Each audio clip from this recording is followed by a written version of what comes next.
जो छोड़ देगा भीतर से वो बताएगा क्या? साहब कहते हैं ऊंट लिया लटकाए, ऊंट को कंधे पर लटका लिया, अहंकार। बात बात में हम तुमसे बड़े साधु हैं। कौन छोटा साधु, कौन बड़ा साधु? जो सचमुच में साधु होगा वो ये नहीं कहेगा कि मैं बड़ा साधु हूं। दूसरे लोग बड़ा मानते हैं, उनकी मर्जी। अपने को बड़ा मानना ये तो हद दर्जे का अज्ञान है। आजकल एक हवा चली है। सदगुरु कबीर ने अपने को बीजक में या तो केवल कबीर कहा है, कहीं कबीर कहीं कबीर, या कहीं और कुछ कहा। कहीं पर साहब ने दास कबीरा कहा है अपने आप को, कहीं कबीर दास कहा है, और कहीं कहीं साहब ने कहीं कबीर दासन के दास कहा है। मैं तो दासों का दास हूं। इतनी विनम्रता है सदगुरु कबीर के मन में। और आज कितने कबीरपंथी साधु अपने कबीर अनुयायी मानते हैं, अपने नाम में उन्हें दास लगाना अच्छा नहीं लगता है। कितने लोगों तो हटा ही दिया अपने नाम से,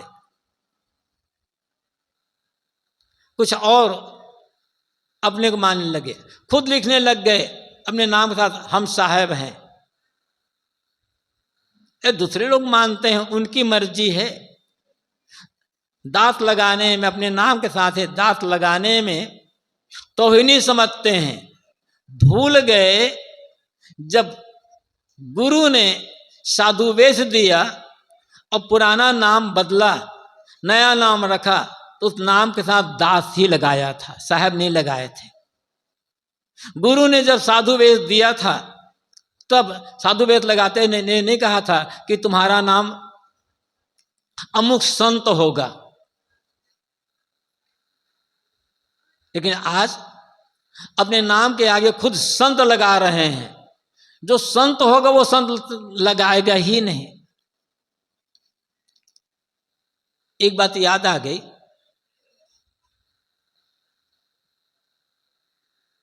एक संत थे, उन्होंने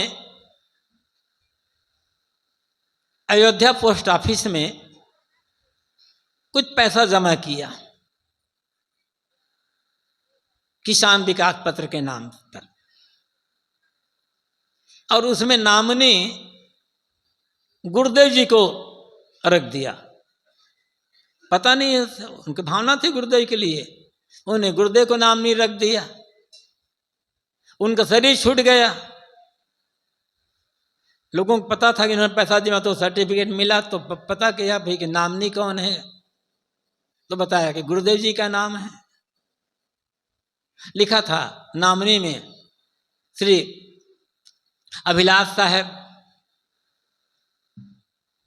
तो लोग किसान विकास पत्र लेकर के आए, साहब जी ये पैसा है, उनका शरीर छूट गया, पूरा हो गया है, आप साइन कर दे ताकि वो पैसा आश्रम में आ जाए। तो गुरुदेव जी तो अपने साथ नाम में हमेशा दासी लिखते थे, अभिलाष दासी लिखते थे गुरुदेव जी। तो वहां लिखा था अभिलाष साहब। कहा साहब अभिलाष दास लिखेंगे तब पैसा नहीं मिलेगा, अभिलाष साहब लिखना पड़ेगा साइन में। तो गुरुदेव जी ने कहा कि अपने हस्ताक्षर में अभिलाष साहब लिख ही नहीं सकता हूं। इतनी विनम्रता। और आज उन्हीं के शिष्य लोग अपने नाम में खुद साहब लिख रहे हैं। अहंकार। हम दांत लगाएंगे तो हमें कोई छोटा ना समझ ले। बात यह है, कल्याण भी करना चाहते हैं। दो साहब जो कहते हैं चींटी 40 सासुरे 9 मन काजल लाए, ऊंट हाथी वाके गोद में ऊंट लिया लटकाए। चींटी हमारी मनोवृत्ति है। हर व्यक्ति के मन में कभी न कभी मोक्ष की कल्याण की भावना तो जगती ही जगती है। चाहे थोड़े समय के लिए जगे, संसारिक राग रंग से उबते हैं, चाहे ठोकर लगने पर, ज्ञान की बातें सुनने पर या संस्कार के जगने पर, किंतु बस जगी तो शांत हो जाती। क्यों? दोष दुर्गुण से भरी हुई मनोवृत्ति, जीवन दोष दुर्गुण से भरा हुआ है। भीतर में काम वासना है और मन में अहंकार भरा हुआ है। साहब कहते हैं ये सारी विसंगतियां लेकर के कल्याण का काम नहीं हो सकता है, ये दिखावा हो सकता है। इसलिए साहब कहते हैं तुम्हें कौन रोक रहा है कल्याण करने के लिए? अपने दो दुर्गुणों को, अपनी वासना को, अपने अहंकार को खुद ही छोड़ने के लिए तैयार नहीं हो। ये सबको साथ लेकर के कल्याण मार्ग में आगे बढ़ना चाहता, मुक्ति प्रदेश में प्रवेश करना चाहते हो, कैसे हो सकता है? व्यंग है साहब का हम लोगों पर। अंडा था तब बोलता, बच्चा बोलत ना आए। जब अंडा था तब खूब बोलता था, खूब बोलता था, और अंडा फूट गया, बच्चा बाहर आ गया, तब बोलना बंद हो गया। सब जानते हैं कि अंडा बोलता नहीं है। अंडा फूटने पर जब बच्चा बाहर आता है तभी वो बोलता है। लेकिन यहां साहब कहते नहीं, बच्चा नहीं बोल रहा है, अंडा बोलता है। इसी प्रकार जब हमारी मनोवृत्ति अज्ञान से ढकी होती है, जब हमें थोड़ा ज्ञान मिलता है, हम थोड़ा पढ़ लिख लेते हैं, थोड़ा समझ लेते हैं, हम मान लेते हैं कि हम बड़े ज्ञानी, खूब बोलते हैं, क्योंकि माया मोह से ढका हुआ। यह अंडा क्या है? माया मोह से ढक्कन।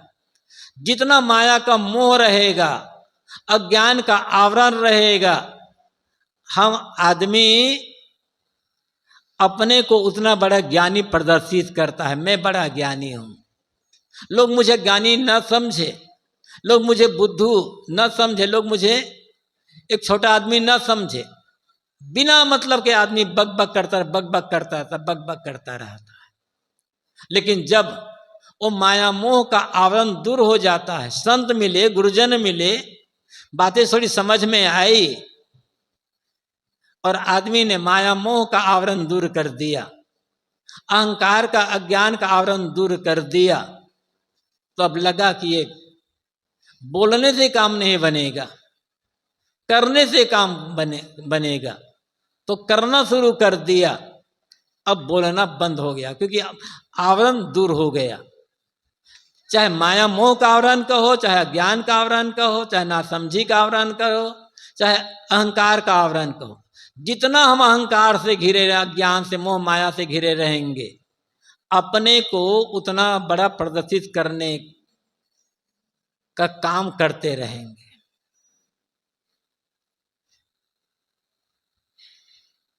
विजानन विद्वान भवते नातिवादी कहा गया है।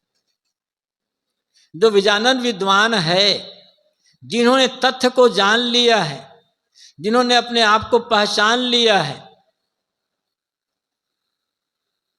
वो मौन हो जाता, वो अतिवादी नहीं होता, वो बकबक नहीं करता कि मैं बड़ा ज्ञानी हूं, मैंने अपनी आत्मा को समझ लिया है। जो आत्मज्ञानी हो जाएगा वो बताएगा क्यों? वो बोलने के लिए जाएगा क्या? वो मौन हो जाएगा। तो साहब कहते हैं, जब तक माया मोह का आवरण रहता है, अज्ञान का आवरण रहता है, तब तक आदमी अपने को प्रदर्शित करता है, दिखावा में पड़ जाता है। थोड़ी साधना है, थोड़ा त्याग है, थोड़ा वैराग है, दिखावा। और सचमुच में वैराग उतर गया जीवन में, वो त्याग उतर गया जीवन में, तो दिखावा बंद हो जाता है। कुछ ऐसे लोग होते हैं जो अमुक अमुक चीज का त्याग कर देते हैं। किसी ने नमक का त्याग कर दिया, किसी ने दूध दही खाना बंद कर दिया, किसी ने मिठाई खाना बंद कर दिया। अच्छी बात है, जो जितना कर सके धन्यवाद है उन्हें। हम नहीं कर सक पाते हैं तो उन्होंने नमक का, मिठाई का, खटाई का, दूध दही का त्याग कर दिया, अच्छी बात है। लेकिन बताने की आवश्यकता क्या है? तो कुछ लोगों को इसका अहंकार हो जाता, देखो हमने नमक खाना बंद कर दिया, हमने चीनी खाना बंद कर दिया। 50 लोग 100 लोग बैठे हैं तो आएंगे तो कहें भंडारी साहब ध्यान रखिएगा, मैं नमक नहीं खाता हूं, बिना नमक सब्जी निकाल दिए, ताकि सब लोग जाने बड़े त्यागी हैं, क्योंकि घिरा हुआ है माया मोह से। अरे चुपके से जाकर भंडारी को कह दो नमक छोड़ दिए तो किसी पर कोई उपकार कर रहे हो क्या, या अमुक का त्याग कर दिए तो क्या उपकार कर रहे हो क्या? ध्यान रखना होगा। यदि कोई दूध दही नहीं पीता है, खाता पीता है, मिठाई नहीं खाता पीता, अच्छी बात, लेकिन दूसरे लोग यदि कोई खा रहा है, कोई मिठाई खा रहा है, कोई दूध दही खा पी रहा है, और उनके लिए मन में बात आ गई कि देखो जिह्वा के लंपट लोग साधु भी हो गए हैं, मिठाई नहीं छोड़ पा रहे हैं, मिठाई खाने में लगे हैं, साधु भी हो गए, दूध दही के लोभी बने हुए हैं। यदि ये बात आई तो दूध दही छोड़ना ज्यादा खतरनाक हो जाएगा खाने का अपेक्षा, क्योंकि अहंकार आ जाएगा।